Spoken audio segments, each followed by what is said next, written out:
안녕하세요, 성도 여러분. 12월 3일 목요일 말씀 묵상 시작하도록 하겠습니다. 시작됐네. 우리 주님의 능력이 나의 삶은 다스리고 새롭게 하네. 자유하네. 죄와 사망으로부터 나의 삶은 변하고 난 충만하네. 은혜로다.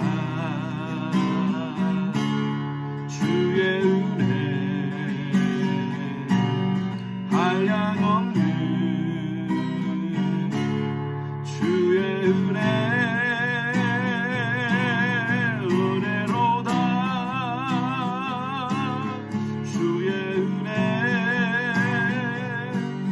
변함없는 신실하신 주의 은혜로다. 은혜로다. 주의 은혜 한량없는 주의 은혜 은혜로다. 주의 은혜 변함없는 신실하신 주의 은혜 변함없는 신실하신 주의 은혜. 아멘. 오늘 함께 묵상할 말씀은요, 다니엘서 8장입니다. 다니엘서 8장 3절에서 5절까지 말씀입니다. 다니엘서 8장 3절에서 5절까지 말씀 같이 함께 합독하겠습니다. 내가 눈을 들어본 적 강가에 두 뿔 가진 수양이 섰는데 그 두 뿔이 다 길었으며 그중 한 뿔은 다른 뿔보다 길었고 그 긴 것은 나중에 난 것이더라. 내가 본 적 그 숫양이 서쪽과 북쪽과 남쪽을 향하여 받았으나 그것을 당할 짐승이 하나도 없고 그 손에서 구할 자가 없으므로 그것이 원하는 대로 행하고 강하여졌더라.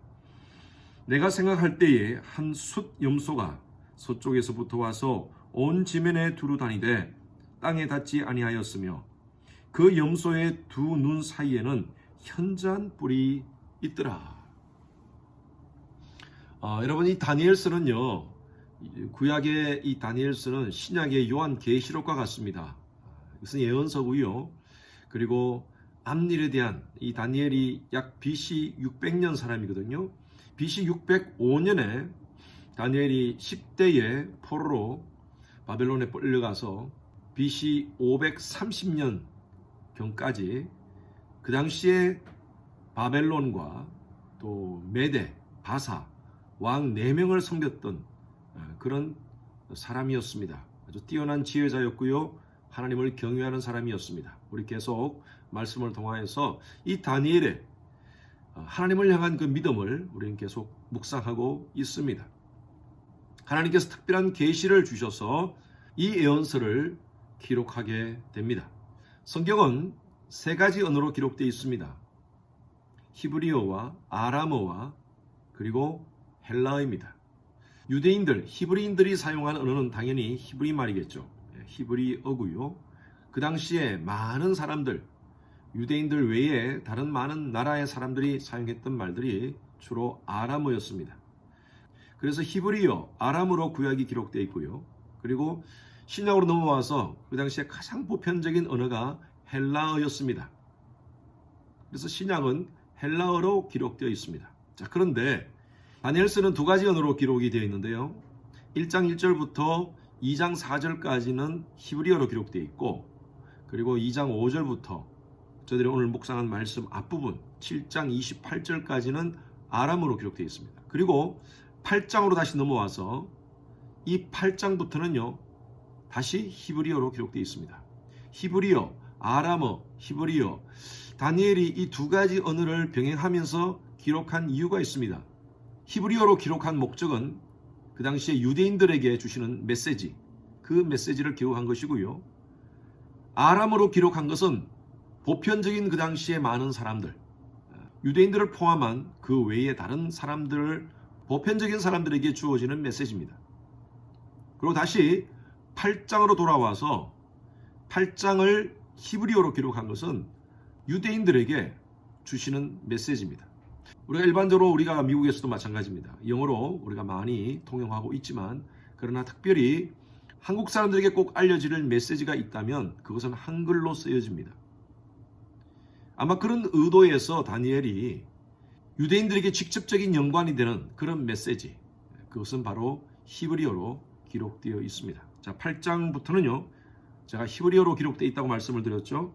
자, 8장 3절 말씀을 한번 보겠습니다. 내가 두 눈을 들어 본적 강가에 두 뿔 가진 수양이 섰는데 그 두 뿔이 다 길었으며 그중 한 뿔은 다른 뿔보다 길었고 그 긴 것은 나중에 난 것이더라. 자, 이 한 숫양이 나타나는데 두 뿔을 가진 수양입니다. 그런데 이 수양이 굉장히 원하는 대로 강화해졌다고 말하고 있습니다. 4절 마지막에 보십시오. 그것이 원하는 대로 행하고 강화해졌더라. 굉장히 강한 양이 있었다는 것인데 엄청난 누구도 막을 수 없는 그런 두 뿔을 가진 양이 있었다는 것입니다. 근데 그 다음 5절 말씀 보십시오. 내가 생각할 때 한 숫 염소가 서쪽으로부터 와서 온 지면에 두루 다니되 땅에 닿지 아니하며 그 염소의 두 눈 사이에는 현저한 뿔이 있더라. 자, 그 다음 7절 말씀 보십시오. 숫 염소가 스스로 심히 강대하여 가더니 강성할 때 그 큰 뿔이 꺾이고 그 대신에 현저한 뿔 넷이 하늘 사방을 향하여 났더라. 자, 우리가 이 말씀 숫염소, 숫양 참 이해가 안 되는 말입니다. 다니엘도 이해가 되지 않지만 그러나 이 자체마저도 하나님께서 해석을 하게 하십니다. 우리가 내일 말씀을 보면 이 의미를 우리가 알 수 있는데 잠깐 말씀드린다면 여기서 숫양은 무엇을 의미하느냐, 무엇을 상징하느냐 하면요. 그 당시에 메대와 바사를 의미합니다. 바사는 페르시아를 의미하는 것이죠. 그리고 숫염소는요. 페르시아 이후에 바사 시대 이후에 나타날 나라 바로 헬라를 상징합니다. 그리스 헬라입니다. 다니엘서는요. 약 한 BC 580년 70년경에 기록된 것입니다. 다니엘은 이 말씀을 예언서를 기록하면서 앞으로 되어질 일 BC 500년, 400년, 300년 그리고 그 후에 되어질 일들에 대해서 하나님의 계시를 받아서 이 말씀을 기록하고 있습니다. 하나님은요 역사의 통치자이십니다. 우리가 영어의 역사라는 단어를 history라고 그러죠. His, H-I-S-S-T-O-R-Y, His story입니다. 하나님께서 주관하시는 스토리를 기록한 것이 바로 인간의 역사인 것입니다. 다니엘은요 그 당시에 일어날 하나님께서 통치하는 모든 이 나라들의 일들에 대해서 기록하고 있습니다. 성경 예언은요 이중적인 예언이 담겨져 있습니다. 다니엘서나 요한계시록이나 앞으로 미래에 일어날 역사적인 사건 그것이 기록되어 있습니다. 뿐만 아니라 영적인 의미로서 또 거기에 덧붙여진 그 후에 일어날 일들에 대해서도 예언되어 있습니다. 여러분 느부갓네살 왕이 본 그 신상을 기억하십니까? 머리는 황금이고요. 가슴 부분은 은이고요. 그리고 배와 넓적다리는 동이고요. 그 아래는 철과 흙으로 묘사되어 있습니다. 그리고 뜨인 돌이 나타나서 그 모든 것들을 다 무너뜨렸다고 얘기하고 있습니다. 여러분 이것은요 굉장히 영적인 의미가 있습니다. 실제적으로 바벨론은 페르시아에 의해서 멸망당하고요. 페르시아는 그리스에 의해서 멸망당하고 그리스는 마지막에 나타난 로마에 의해서 멸망을 당합니다. 로마는 어떻게 됩니까? 뜨인 돌에 의해서 모든 신상이 모든 것들이 파손됩니다. 그 뜨인 돌이 무엇을 의미할까요? 여러분 이것은요 영적인 의미가 있습니다. 바로 예수 그리스도의 나라입니다. 하나님 나라가 모든 것을 무너뜨린다는 것입니다.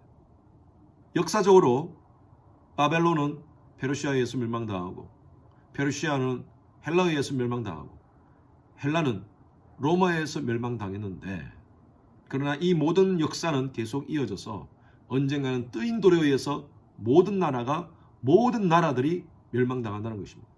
예수님의 세컨드 커밍을 의미합니다. 이 모든 역사는 하나님이 주관하십니다. 여러분, 재미있는 것은요, 여기 8절에 보면 수디움소가 스스로 심히 강대하여 가더니 강성할 때 큰 뿔이 꺾이고, 이 큰 뿔은요 알렉산더를 의미한다고 해석합니다. 알렉산더는요 30세에 요절합니다. 그리고 알렉산더에는요 네 부하가 있었습니다. 이건 역사적으로 굉장히 유명한 네 부하입니다. 이 네 부하가 알렉산더가 통치한 나라들을 그 당시에 엄청난 큰 헬라를 다스립니다. 그런데 그 두 사람은 이 성경 안에서는 기록되지 않았지만 나머지 두 사람에 대해서는 성경에서는 기록하고 있습니다. 한 사람은 남방왕이고요, 한 사람은 북방왕입니다. 북방왕은 셀류커스라는 사람이고 남방왕은 프톨레미라는 사람입니다. 이 남방왕, 북방왕 이들의 전쟁을 통하여서 이스라엘이 고난을 당하고 고통을 당하는 그런 장면들이 계속 나타나게 됩니다. 이것은 바로 다니엘의 예언에 그대로 다 있었고요, 지금 우리에게는 과거의 역사로 기록되어 있습니다. 여러분, 하나님은요 역사의 주관자이십니다. 이 세상 역사를 주관하시는 분이시고요, 저와 여러분들의 인간의 개인의 삶의 역사도 주관하시는 분이십니다. 우리는 하나님을 경외해야 됩니다. 이 모든 것을 다스리시는 그 하나님을 하나님으로 인정해야 됩니다. 오늘날 이 시대의 문제가 뭡니까? 과학과 의학을 의지하지 하나님을 의지하지 않습니다. 저와 여러분들은 하나님의 백성들입니다. 이 모든 지금 되어지는 모든 상황들을 우리는 영적인 관점으로 해석해야 됩니다. 역사를 주관하시고 역사를 움직이시는 그 하나님, 나중에는 뜨인 돌로 나타나시는 그 예수 그리스도의 통치, 우리가 그것을 인정하면서 우리는 하루하루 역사의 주관자이신 하나님을 바라보며 믿음으로 살아야 될 줄로 믿습니다. 여러분, 오늘도 무엇을 바라보고 계십니까? 여러분, 오늘 하루도 무엇 때문에 염려하고 계십니까? 하나님께서 우리를 택하시고 부르시고 하나님의 자녀 삼아 주셨습니다. 우리의 삶은 역사의 주관자이신 하나님이 우리를 이끄실 것입니다. 내 모든 염려를 주께 맡기라.